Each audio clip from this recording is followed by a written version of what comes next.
A jovem Erin Corwin, de 19 anos e grávida, parecia estar à beira de um futuro feliz. Um marido amoroso, o nascimento do filho se aproximando, a vida com que sonhava desde criança. Na manhã de 28 de junho de 2014, ela disse ao marido que queria explorar as rotas pitorescas do Parque Nacional Joshua Tree para depois mostrá-las à mãe, que em breve viria visitá-los. Ela entrou no carro e foi embora. Ninguém mais viu Erin depois disso. Quando Jonathan Corwin comunicou à polícia o desaparecimento da esposa, começaram as buscas, que logo adquiriram um tom sinistro. O carro de Erin foi encontrado na periferia do Parque Nacional, mas dela mesma não havia nenhum sinal. Familiares e amigos garantiam, ela nunca teria ido embora sem avisar. No entanto, quanto mais a polícia se aprofundava na investigação, mais surgiam questões inquietantes. Uma delas dizia respeito a uma pessoa que, talvez, soubesse para onde Erin tinha desaparecido ou o que havia acontecido com ela. Erin Agnes Corwin nasceu em 15 de julho de 1994, na cidade de Rock Bridges, estado do Tennessee. Ela era a filha mais nova e a única menina em uma família simples de classe média. A menina foi criada junto com 2 irmãos mais velhos, que sempre cuidaram dela e a protegiam. Desde pequena, Erin era quieta, bondosa e muito amigável. Ela ia bem na escola e sonhava em se tornar veterinária no futuro. A partir dos 14 anos, a menina trabalhava como voluntária em um abrigo para animais de rua. Mas apesar de todo o seu amor pelos nossos irmãos menores, era incrivelmente difícil para ela quando algum deles ficava doente ou estava condenado. Por esse motivo, ela acabou desistindo da ideia de ligar sua vida à medicina. Desde a infância, Erin praticava equitação com seus irmãos mais velhos no clube hípico local. Ela alcançou certos resultados, participou de competições e até conquistou alguns prêmios.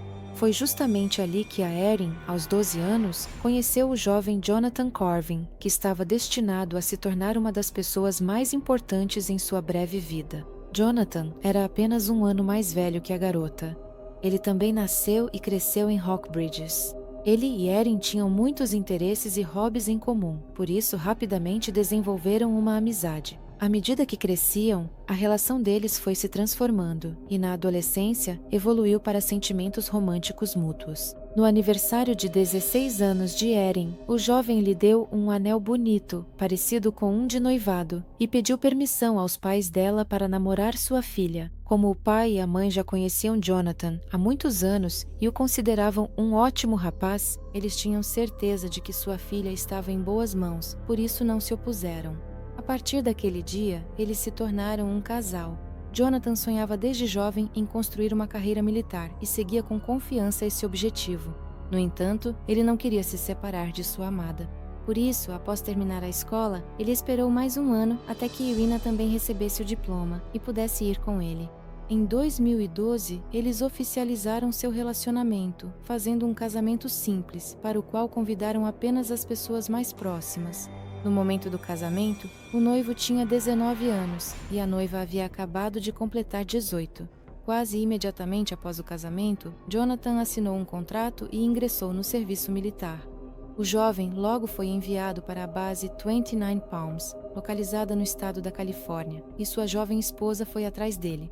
Naquela época, a jovem mal podia imaginar o que a esperava lá, mas estava disposta a sacrificar os estudos na faculdade e a própria carreira, só para estar ao lado do amado. A cidade militar onde moravam os contratados e suas famílias ficava em uma região deserta e isolada, e a vida ali era bastante difícil e monótona. Mesmo assim, Erin procurava sempre ver o lado positivo das coisas. Rapidamente fez amizade com os vizinhos e se adaptou às novas condições.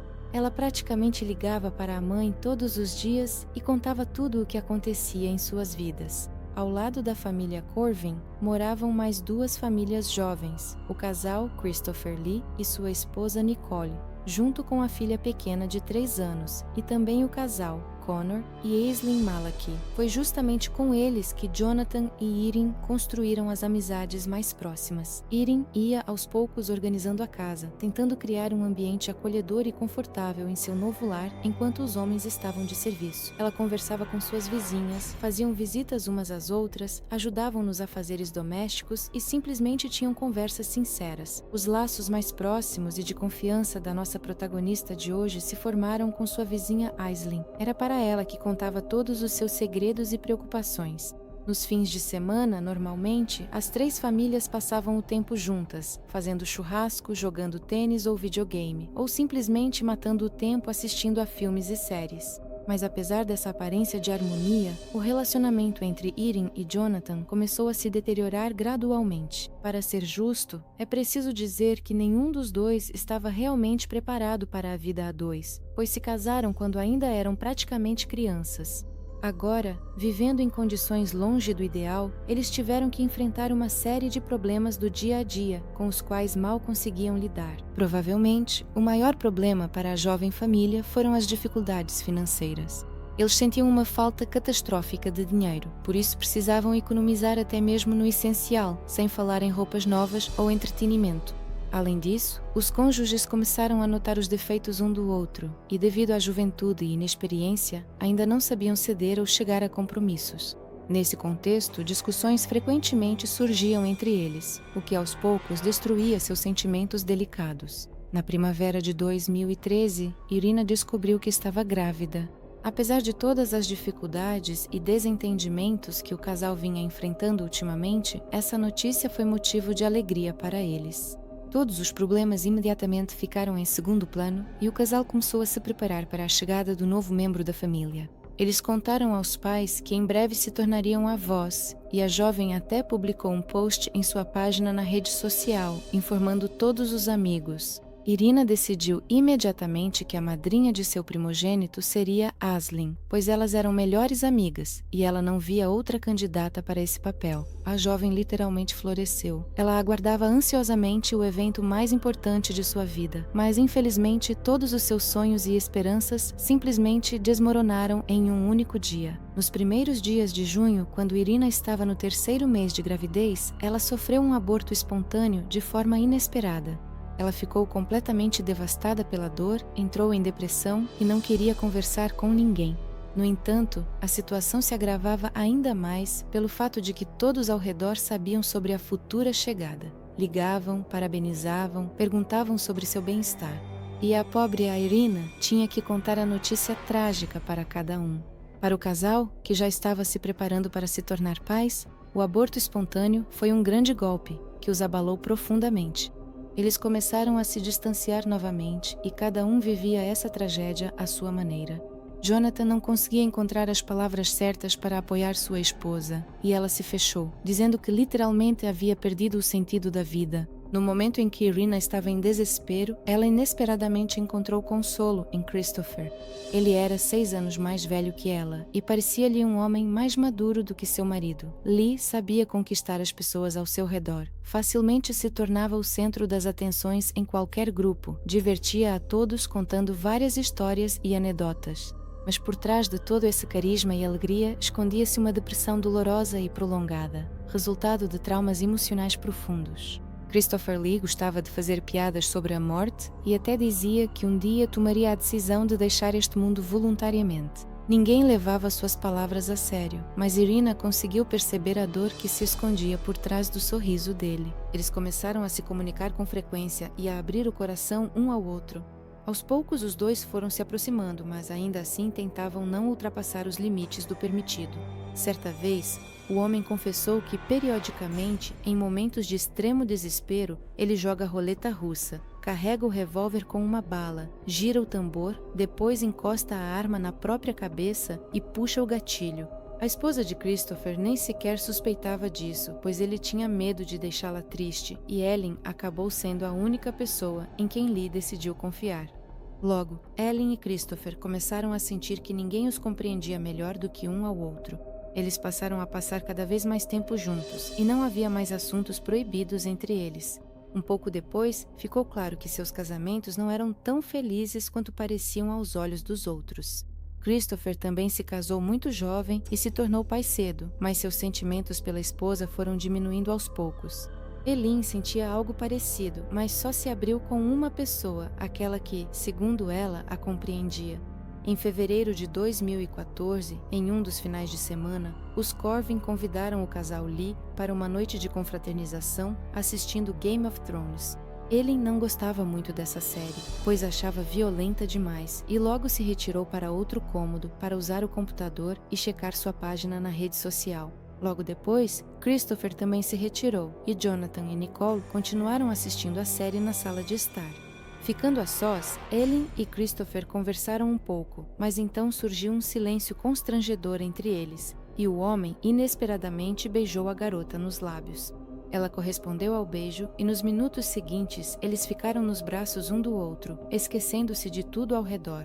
Essa era justamente a linha que o casal tentava não ultrapassar, mas agora eles não conseguiam mais se conter.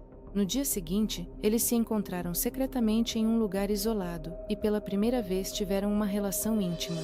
Desde então, isso passou a acontecer constantemente e os amantes literalmente perderam a cabeça, tornando-se menos atentos e cautelosos. Christopher dizia a Eileen que já não amava mais a esposa e que só vivia com ela por causa da filha, pois não tinha coragem de ir embora. E que, se ele tomasse essa decisão, lutaria pela guarda da filha. Ele também convencia a jovem amante de que só ao lado dela era verdadeiramente feliz e que queria criar a filha junto com ela. A garota acreditava nele incondicionalmente e se apaixonou perdidamente por ele. Em março de 2014, alguns meses após o início do intenso romance secreto, Aslin viu por acaso pela janela Christopher e Eileen se beijando apaixonadamente. A garota ficou chocada com o que viu. Sua atitude em relação à amiga mudou completamente, mas ela não a delatou. Ela contou o que aconteceu apenas para a própria Corvin e pediu que ela parasse, antes que fosse tarde demais. Irina não sabia onde enfiar a cara de tanta vergonha. Ela chorava e implorava à amiga para não contar nada a ninguém, e esta lhe jurou que não contaria. No entanto, a situação estava ficando cada vez mais tensa. Parecia que todos ao redor suspeitavam do que estava acontecendo e que tudo seria revelado a qualquer momento. Mas os amantes nem pensavam em terminar o relacionamento. Eles se sentiam felizes e a moça já estava muito apegada à filha de Christopher, começando a sonhar com o dia em que a criaria junto com seu amado. No entanto, logo Nicole começou a notar mudanças no comportamento do marido e na maneira como ele a tratava. Christopher estava frio, agia de forma distante, e a intimidade entre eles acontecia cada vez mais raramente. No início de junho, em uma das noites, enquanto o marido tomava banho, a esposa pegou o telefone dele às escondidas e olhou as mensagens, onde encontrou as conversas íntimas entre ele e Irina. Ela de repente percebeu que, nos últimos meses, o marido a traía com uma amiga próxima e ficou literalmente furiosa. Nicole fez um escândalo com Christopher, ameaçou pedir o divórcio e disse que ele nunca mais veria a filha. Depois disso, ela não se acalmou, mas foi até o apartamento dos Corvin, onde contou toda a verdade sobre as traições da esposa para Jonathan. Ela deu um tapa na própria Irina e ameaçou-a para que nunca mais ousasse se aproximar do seu marido. Jonathan sentiu uma mistura infernal de sentimentos: vergonha, decepção, amargura e mágoa. Ele precisou de um tempo para se recompor. E quando ele e Irina finalmente conseguiram conversar, decidiram não destruir o casamento. Já Christopher teve que implorar o perdão da esposa para que ela não pedisse o divórcio e não tirasse dele a filha. Neste ponto, os amantes decidiram se separar para preservar suas famílias. No entanto, não resistiram por muito tempo e logo retomaram seus encontros íntimos. Mas agora eles eram mais cautelosos. Logo após o escândalo, Christopher decidiu encerrar o serviço e se mudar com a esposa e a filha para o Alasca, onde pretendiam começar uma nova vida. Nesse mesmo período, Irina descobriu que estava grávida novamente e praticamente não tinha dúvidas de que o pai da criança era seu amante. Ela ainda amava Lee e esperava que eles ficassem juntos, por isso contou a ele sobre a gravidez. Christopher ficou chocado com essa notícia, pois Nicole mal conseguiu perdoá-lo, e a notícia da gravidez da amante destruiria de vez seu casamento. Além disso, ele nunca pensou seriamente em se divorciar. Ele simplesmente gostava do relacionamento apaixonado com Irina. Enquanto isso, a jovem, determinada, confessou tudo honestamente ao marido, mas ele reagiu de maneira bastante estranha. Jonathan disse que a perdoava. Ele está disposto a salvar o casamento e criar essa criança, mesmo que não seja dele. Mas Erin estava decidida a ir embora para começar uma nova vida com o homem que amava. Corwin contou aos pais sobre a gravidez, mas não entrou em detalhes, achando que isso deveria ser dito pessoalmente, e não por telefone. Ela decidiu conversar mais uma vez com Christopher, ainda na esperança de que ele mudasse de ideia e se divorciasse de Nicole. Erin acreditava que eles ficariam juntos, como sonharam, criando a filha dele e agora também o filho deles. No dia 29 de junho, Jonathan ligou para a polícia e informou que, na tarde anterior, sua esposa grávida de 19 anos saiu para uma caminhada, mas não voltou para casa. No dia anterior, a jovem havia falado com a mãe por telefone, e esta planejava visitá-la. Então, Erin decidiu ir ao Parque Nacional Joshua Tree, que ficava ali perto, para explorar as trilhas e depois passear por elas junto com a mãe. Era um sábado. Ela disse ao marido que voltaria antes do anoitecer e o convenceu a não ir com ela. Naquele dia, Jonathan estava muito cansado e, sem esperar o retorno de Erin, acabou adormecendo. Só pela manhã ele percebeu que a esposa não estava em casa e saiu para procurá-la. Depois de percorrer toda a cidade militar e não encontrar nem a esposa, nem o carro dela, ele decidiu informar a polícia sobre o ocorrido, pois temia que algo ruim pudesse ter acontecido e que cada minuto fosse crucial. O telefone de Erin também não atendia, e ela não poderia ter ido a algum lugar sem avisar ninguém. Durante a conversa com as autoridades, Jonathan admitiu honestamente que ultimamente nem tudo estava bem em sua família e imediatamente se tornou o principal suspeito do caso. Os detetives acharam estranho o fato de ele ter deixado a esposa grávida ir sozinha ao parque, ter adormecido sem esperar seu retorno e no dia seguinte nem ter avisado imediatamente a polícia, gastando tempo procurando por conta própria. No entanto, por enquanto, a principal hipótese considerada era de que a jovem simplesmente havia se perdido. Afinal, o parque era enorme, com áreas tanto urbanizadas quanto selvagens. Foi justamente para lá que os policiais foram e imediatamente encontraram o carro de Erin. Só que ele não estava estacionado na entrada, nem mesmo no estacionamento onde todos os visitantes costumam deixar seus carros, mas sim muito mais longe, em um local isolado. Pelos rastros deixados no chão, parecia que a jovem saiu do banco do motorista e foi não para o parque, mas para outro carro estacionado ao lado. Ela sentou-se no banco do passageiro. O carro partiu, mas depois disso seus rastros se perderam. Era preciso descobrir com quem a senhora Corwin poderia ter se encontrado e para onde teria ido. Dezenas de voluntários, treinadores com cães farejadores, além de equipes de resgate e helicópteros militares, juntaram-se às buscas, mas não foi possível encontrar nenhum vestígio. Ficou claro rapidamente que Jonathan não havia saído do condomínio residencial desde a noite em que sua esposa partiu até o momento em que procurou a polícia, então as suspeitas sobre ele foram descartadas. Ao mesmo tempo, veio à tona o caso de Erin com seu vizinho casado, Christopher, além do fato de que ele poderia ser o pai do filho que ela esperava. Quem revelou isso foi Aslyn, que mantinha uma relação próxima com a desaparecida. Aslyn também contou que a amiga planejava se divorciar do marido e esperava que o amante tomasse a mesma atitude. No entanto, Lee começou a agir de forma estranha. Ele passou a evitar encontros com a amante e tinha medo de que sua esposa descobrisse a gravidez dela. Afinal, isso significaria o fim do seu casamento, pois Nicole não o perdoaria uma segunda vez. Nos primeiros interrogatórios, Christopher tentou fingir que ele e Erin eram apenas amigos, nada mais. Quando os detetives lhe contaram tudo o que já sabiam, ele admitiu o caso a contragosto, mas continuou insistindo que aquilo já era passado. Até então, não havia motivos para detê-lo nesse caso. Por isso, o suspeito foi liberado. Mas uma semana depois, Lee acabou sendo preso por posse ilegal de arma de fogo caseira, além de explosivos. Ficou-se sabendo que Christopher tinha uma obsessão doentia por explosivos, fabricava diversos dispositivos por conta própria e depois os testava no deserto, incendiando-os e jogando-os nos poços de minas abandonadas. E na manhã do dia 28 de junho, alguns vizinhos viram um homem carregando um botijão de gás em seu carro. Mas ninguém deu muita importância a isso, já que ele fazia esse tipo de coisa com frequência, e naquele dia até brincou dizendo que faria mais uma explosão. Tudo isso parecia muito suspeito, mas ainda assim não havia nenhuma prova séria contra Christopher, apenas versões e suspeitas. Mesmo quando conseguiram descobrir que o padrão dos pneus dele coincidia com as marcas encontradas perto do parque, isso não mudou muito a situação.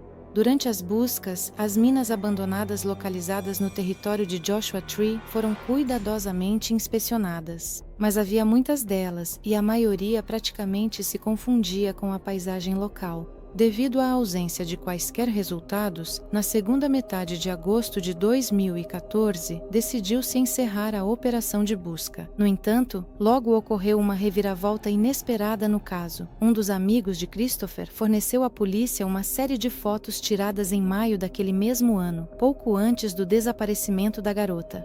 Nelas, Lee e um amigo estavam atirando em alvos no deserto, perto de uma das antigas minas. O local era bastante isolado e completamente deserto, então decidiram verificá-lo também. Não foi fácil, mas conseguimos encontrar o lugar da fotografia. Lá realmente havia o poço de uma antiga mina, e dentro dele, a quase 50 metros de profundidade, jazia um corpo sem vida. Foi preciso muito esforço para retirá-lo à superfície, mas devido ao avançado estado de decomposição, não foi possível identificá-lo imediatamente. No entanto, pela roupa, os familiares reconheceram Erin rapidamente. A perícia confirmou que o corpo pertencia à jovem desaparecida havia quase 2 meses. Em volta do pescoço dela havia um laço feito de um pedaço de corda, e foi justamente a asfixia mecânica que causou a morte da infeliz. Depois disso, ela foi jogada no poço junto com seus pertences pessoais. Ao lado do corpo havia um botijão de gás, que por algum motivo não explodiu ao cair. Além disso, havia uma garrafa de Coca-Cola parcialmente bebida. Os peritos também notaram que o botijão havia sido alvejado, mas mesmo assim não detonou. Se isso tivesse acontecido, teria havido um desabamento e todas as evidências teriam sido destruídas. Na forca apertada ao redor do pescoço de Erin, foram encontrados vestígios de suor e gordura de Christopher, e durante a busca em seu carro foi encontrada outra peça de corda idêntica. Além disso, no gargalo da garrafa de Coca-Cola, que estava no fundo do poço, os peritos encontraram DNA tanto da vítima quanto do suspeito. Essas provas foram mais do que suficientes para levar o caso ao tribunal. Apesar de Christopher se recusar categoricamente a admitir sua culpa e não querer cooperar com a investigação, graças às provas e aos depoimentos das testemunhas, foi possível reconstruir, pouco a pouco, a cronologia dos acontecimentos daquele dia trágico. No entanto, ele começou a planejar o crime uma semana antes, quando a amante lhe contou sobre a gravidez. Faltava muito pouco tempo para a viagem ao Alasca, e a princípio Lee decidiu que iria ignorar Erin e depois simplesmente esqueceria dela. Mas a garota se mostrou persistente. Ela decidiu que ela e Christopher deveriam ficar juntos. Ela contou ao marido que estava o deixando e esperava começar a vida do zero ao lado do pai de seu filho. Só que Christopher não queria isso e tinha medo de que a amante contasse sobre a gravidez para sua esposa. Ele planejou o crime nos mínimos detalhes e depois ligou para Erin, dizendo que eles precisavam ter uma conversa séria. A jovem, feliz, achou que ele iria pedi-la em casamento e contou sobre o encontro marcado à sua amiga Aislinn, que se tornou uma das principais testemunhas no tribunal. Na hora combinada, Corin foi até o parque, entrou no carro do amante, que a levou até aquela mesma mina abandonada. Ele tentou não demonstrar nada. Ofereceu à garota uma Coca-Cola, sugeriu que dessem uma volta e conversassem sobre tudo. Mas assim que saíram, Lee jogou uma corda no pescoço da vítima e apertou até que ela parasse de dar sinais de vida. O criminoso jogou o corpo no poço junto com todos os pertences pessoais da vítima e as provas. Em seguida, ele jogou um cilindro de gás, que, ao contrário de todas as expectativas, não explodiu. Então Christopher começou a atirar nele, mas devido à grande distância e à escuridão total, não conseguiu acertar. Lee continuou negando todas as acusações contra ele. Ele afirmava que não planejou o assassinato com antecedência, mas queria apenas conversar e convencer a amante a deixá-lo em paz. No entanto, segundo ele, a garota começou a chantageá-lo e ameaçar contar tudo para Nicole. Era isso que Christopher mais temia, pois sua esposa nunca o perdoaria, pediria o divórcio e levaria a filha embora. No tribunal, Lee também afirmou que Erin era obcecada por sua filha e literalmente a considerava sua própria criança. Segundo ele, a amante chegou a dizer para a menina que em breve ela seria sua mãe e moraria junto com o pai dela. Ele supostamente temia pela filha e não sabia como protegê-la de Corvin. Apesar das tentativas patéticas de Christopher de se justificar, no dia 30 de novembro de 2016, ele foi considerado culpado de homicídio doloso em primeiro grau e ocultação de provas. Ele foi condenado à prisão perpétua sem direito à liberdade condicional. Curiosamente, a esposa de Lee, Nicole, testemunhou contra o próprio marido e também afirmou que jamais poderia imaginar com que monstro ela havia vivido todos esses anos.